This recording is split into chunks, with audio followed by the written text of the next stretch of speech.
Food inspector ने 2 अरब 9 करोड़ और 98 लाख की करप्शन की है और उनको नौकरी से निकाल दिया। आप सब लोग यहाँ बैठे हुए 2 अरब 98 करोड़ की करप्शन के बाद नौकरी की जरूरत रहती है? ये तो वही है ना कि वो जेब कुतरे पहली दफा पकड़ा गया तो उस्ताद भी वहीं कहीं खड़ा था और वो आया और चपत लगा के बोला कि दोबारा से ऐसे मत करना। तो ये उस्ताद पीछे ही होते हैं जो नोटिफिकेशन निकाल देते हैं कि नौकरी से निकाल दिया और पैसों का पता नहीं चला।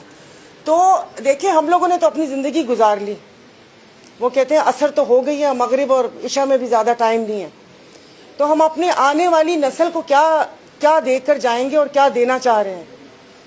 ये जो हमारा प्लेटफॉर्म है, यही नहीं कि मैं इस पार्टी से ताल्लुक़ रखती हूँ या मतलब ये कि हम ज़ाहिर पीर साहब की क़यादत है या हम मुरीदैन हैं, लेकिन आप लोगों को पता होगा तारीख़ का कि सिंध धरती के असली सपूत जो सूर्या बादशाह, जो वो कहते हैं ना कि वो उस वक्त सारी चीज़ें और मरात और तमाम चीज़ें हो सकती थी, मगर वही कहते हैं कि उनका जज्बा एज क्या थी और उसके बाद उन्होंने अपने लिए शहादत क्या चुनी।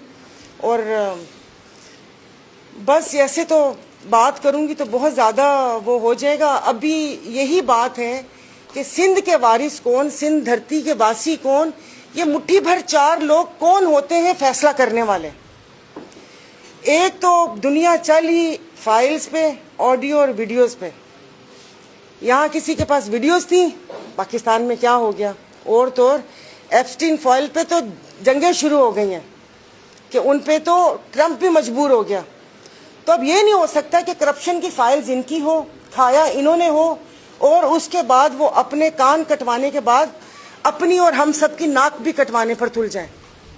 कि ये जो देख रहे हैं, जो बहुत खुशी से बोला था, आप लोगों को पता होगा कि 26वीं तरमीम पे बहुत खुश होकर बोला था कि ब्रूट मेजॉरिटी से हमने पास करवाई है, धड़ल्ले से। तो बेटा, जब ब्रूट मेजॉरिटी से पास करवाई है तो फिर 28वीं पर भी आओ। फिर क्यों जान निकल रही है ये कि भाई पैसा NFC में से कटेगा या बेनज़ीर इनकम सपोर्ट उसमें से कटेगा? बेसिकली ये प्रोजेक्ट 2 कमाऊ प्रोजेक्ट है ना, इन्हीं से तो सारा कुछ चलता है। नहीं, बाकी और भी हैं, हमारे थाने हैं, बाकी सब पूरा सिस्टम है, फूड उसका और ये तमाम चीज़ें। कभी आप लोगों ने भी आवाज़ उठाई? सिंध के गंदम चूहे खा गए, सिंध की गंदम में मट्टी रेत वो करके वो सब गायब हो गए। कभी हमारी सहाफ़ी बरादरी ने भी आवाज़ उठाई? आप लोग ड्रोन से 4 चीज़ें दिखा के आवाम को खुश करते हैं कि ये काम हो रहा है। ये तो अब खुदा जाने किसने मुहिम चलाई और हमें कराची के बारे में पता चला। लोगों को, दुनिया को, हमें तो पता था कि कराची में चल क्या रहा है और इनका अरबों खरबों का बजट जा कहाँ रहा है। तो आप लोगों से भी गुजारिश है कि प्लीज़, मतलब ये कि आधा सच खतरनाक होता है, पूरा सच दिखाया करें।